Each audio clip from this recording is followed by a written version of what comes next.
ṣẹ́ ẹ dámọ̀ ṣẹ́ ẹ mọ̀ dáadáa.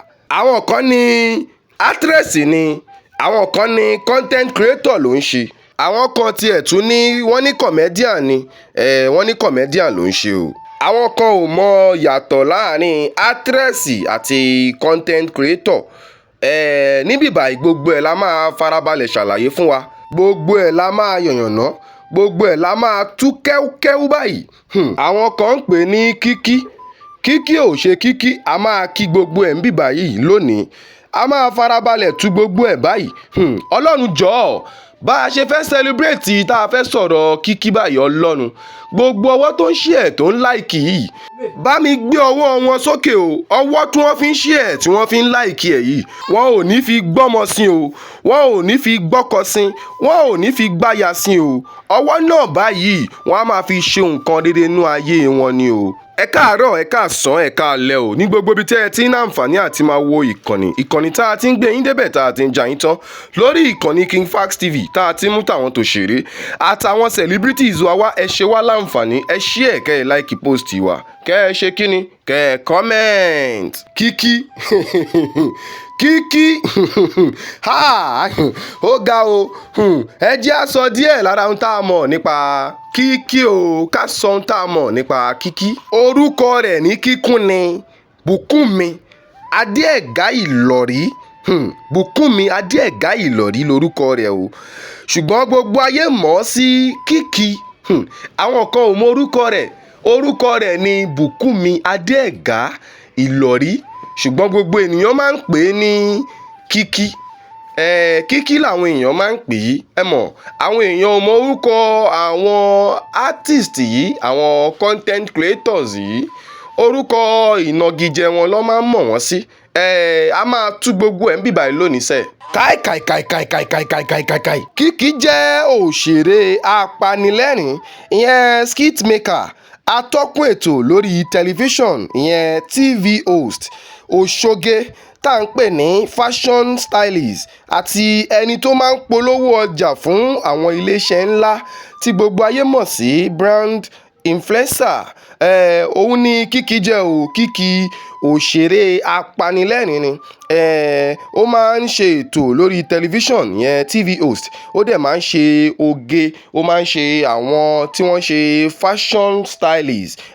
Ó ń ṣe é, ó dẹ̀ jẹ́ èèyàn tí ó máa ń bá wọn polówó ọjà fún àwọn iléeṣẹ́ ńláńlá, àwọn tó ń pè ní brand influencer. A bí ní June 20 ọdún 1990, òun la bí Kiekie o. A bí Kiekie ní June 20 ọdún 1990, òun la bí. Ìlú Ìbàdàn ni wọ́n bí Kiekie sí o, ní ìpínlẹ̀ Ọ̀yọ́.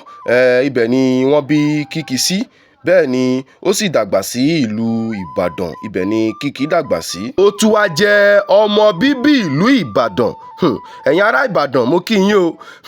Ọmọ bíbí ìlú Ìbàdàn ni Kiekie o, nípínlẹ̀ Ọ̀yọ́. Ó kàwé gboyè ní yunifásítì ìjọba àpapọ̀, ìyẹn FUNAB, nílùú Abẹ́òkúta, níbi tí ó ti kẹ́kọ̀ọ́ nípa industrial maintenance and management.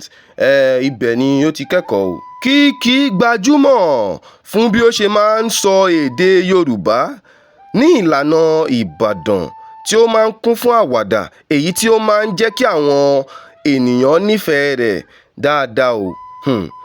Kiekie ó máa ń sọ èdè Yorùbá ní ìlànà Ìbàdàn tí ó kún fún àwàdà, tó jẹ́ pé ó pani lẹ́rìn púpọ̀. Àwọn olólùfẹ́ rẹ̀ wá fẹ́ràn rẹ̀ gan ni o. Wọ́n fẹ́ràn rẹ̀ gidi gan ni bí ó ṣe máa ń sọ èdè Ìbàdàn tó fi ń pa àwọn ènìyàn lẹ́rìn. Kiekie wá ní ìkànnì YouTube kan tí ó lẹ́nu dáadáa ń bẹ̀ o, tí orúkọ rẹ̀ ń jẹ́ Kiekie TV, níbi tí ó ti máa ń gbé àwọn àwàdà àti ètò oríṣiríṣi jáde lórí ìkànnì ẹ̀ o tó ń pè ní Kiekie TV. Kiekie ti wá ṣe ìgbéyàwó o, ó ti fẹ́ ọkọ. Orúkọ ọkọ rẹ̀ ni Mr. Ìlọ̀rí. Ó sì jẹ́ ẹni tí kì í fi bẹ́ẹ̀ gbé ọ̀rọ̀ mọ̀lẹ́bí rẹ̀ sí gbangba lórí afẹ́fẹ́ o. Kiekie ó ti fẹ́ ọkọ o, ó ti fẹ́ ọkọ. Orúkọ ọkọ rẹ̀ ni Mr. Ìlọ̀rí. Ọkọ rẹ̀ jẹ́ ẹni tí kò fi bẹ́ẹ̀ gbé ọ̀rọ̀ mọ̀lẹ́bí rẹ̀ sí gbangba lórí afẹ́fẹ́. Bẹ́ẹ̀ ni Kiekie náà kò fi bẹ́ẹ̀ gbé ọ̀rọ̀ mọ̀lẹ́bí rẹ̀ sí gbangba o. Ní ìgbà tó di ọdún 2022, Kiekie bí ọmọ obìnrin rẹ̀ o. Ó bí ọmọ obìnrin àkọ́bí tí ó sọ ní Nọlá. Nọlá ni orúkọ ọmọ Kiekie o. Kiekie ti gba àmì ẹ̀yẹ oríṣiríṣi. Ó ti gba àmì ẹ̀yẹ oríṣiríṣi o. Gẹ́gẹ́ bí ẹni tí ó mọ̀ nípa iṣẹ́ àtúnidá, ìyẹn content creator, òun ni Kiekie ṣe o. Iṣẹ́ content creation òun ni Kiekie tó jẹ́ pé ní Nàìjíríà yìí òun gan kò gbẹ́yìn o.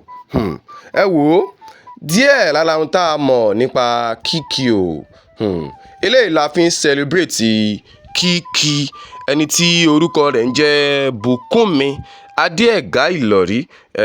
Èní ni à ń ṣe celebration ẹ̀. A fi eléyìí ṣe celebration ẹ̀. Ọlọ́run jọ̀ọ́ o, má ṣe jẹ́ kí ikú ó pa Kiekie o.